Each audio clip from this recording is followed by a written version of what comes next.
এখন আমরা বেরিয়ে পড়লাম আমাদের বাড়ির দুর্গা ঠাকুর তৈরি করা হচ্ছে। তো কতদূর কাজটা কমপ্লিট হয়েছে সেটা দেখার জন্য আমি আর রুদ্র এখন যাচ্ছি। তো দেখা যাক, কারণ আমাদের নিজেদের বাড়ির দুর্গা তো কতটা হয়েছে সেটা তো দেখা অবশ্যই দরকার। তো চলো, দেখো শাড়ি পরানো কাজ চলছে, এখনো কমপ্লিট হয়নি। তো ভীষণ ভালো লাগছে দেখতে, কিন্তু কারিগর কাকু না থাকায় আমি একটু ভালোভাবে শান্তি মতো একটু ভিডিও করে নিচ্ছি।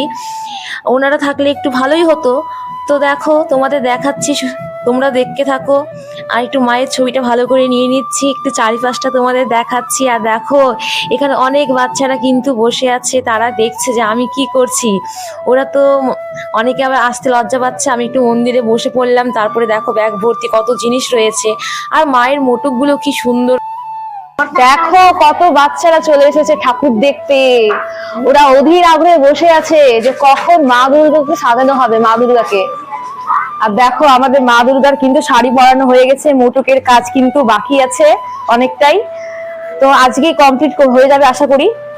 তো দেখো বাচ্চারা বসে আছে সবাই, আর এখানে একটা কাকু বসে আছে।